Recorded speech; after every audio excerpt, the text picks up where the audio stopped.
Hello, नमस्ते दोस्तों। आज मैं आपसे दो स्टोरीज शेयर करूंगा कल ही का। पहला स्टोरी में एक भैया थे, हमारे घर के पास ही रहते थे। वो एक डॉगी को खाना पीना खिलाते थे हर रोज। फिर उनका ट्रांसफर हो गया, वो चले गए कहीं बाहर।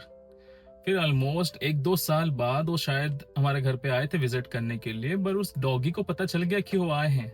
वो भाग के उनके पास गया था उनसे प्यार लेने के लिए। लेकिन उसको याद है कि उसका मालिक एक दिन उसको कुछ खाना खिलाया था। मालिक तो नहीं बोलूंगा, दोस्त बोलूंगा। वो अपना दोस्ती नहीं भूला।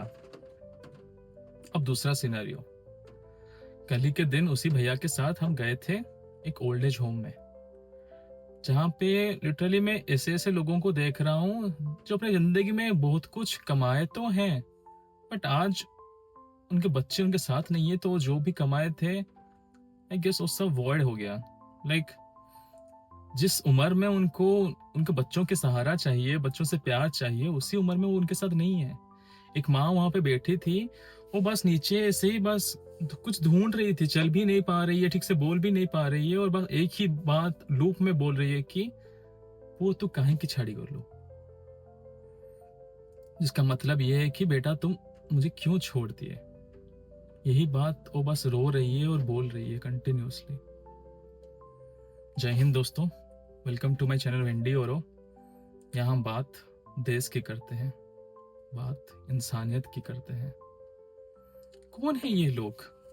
हमारे जैसे ही लोग हैं। आज हम भी यूथ हैं, कल हम भी बूढ़े होंगे।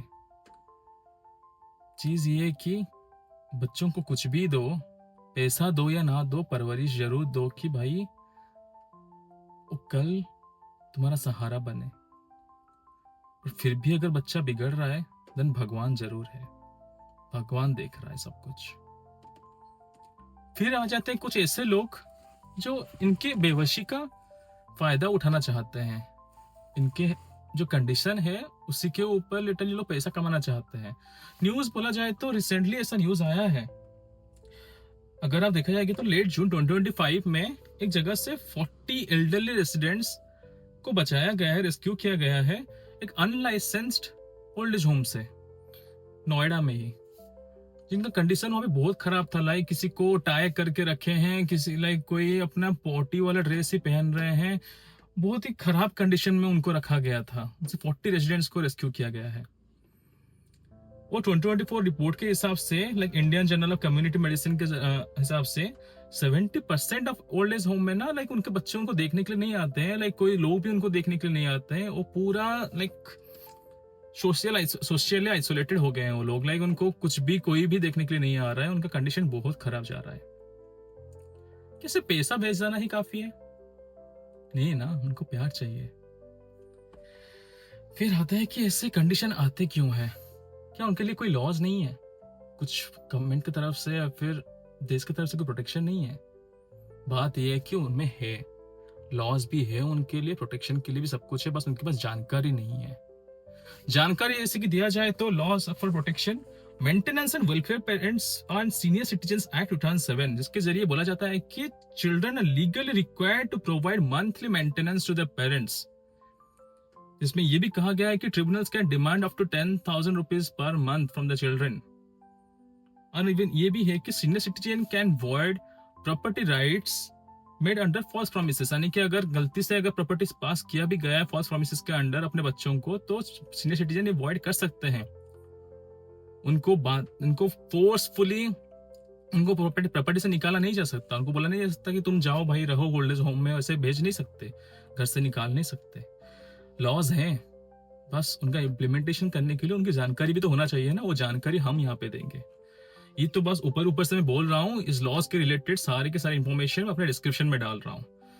कुछ भी हो, आपको कहीं से भी जरूरत हो, डिस्क्रिप्शन में आइए, नहीं तो मुझे आराम से पूछिए, मैं आपकी हेल्प करने के लिए तैयार हूँ। अगर ऐसा नहीं कि दुनिया में कोई उनका हेल्प कर नहीं रहा है, एनजीओज भी हैं, आप चाहें तो उनको भी कांटेक्ट कर सकते हैं, जैसे कि national social assistance programme by IGNOAPS pension provides 300 per month for ages 60 to 69 and 500 per month for 80+ people who are in poverty.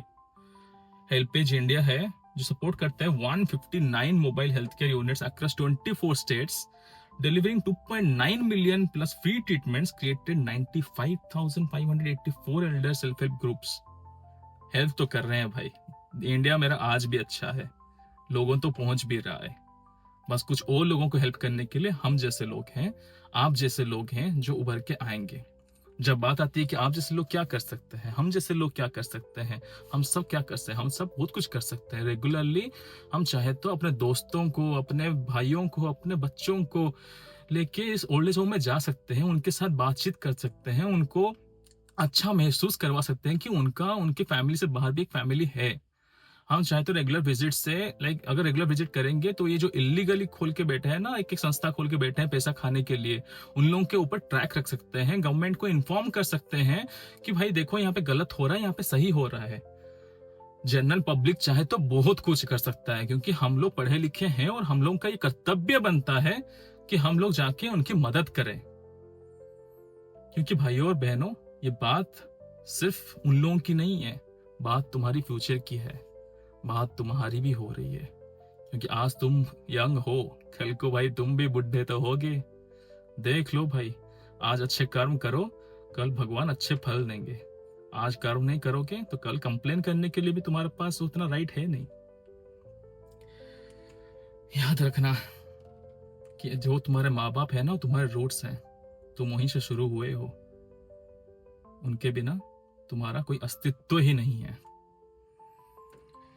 So guys, आज के लिए इतना ही।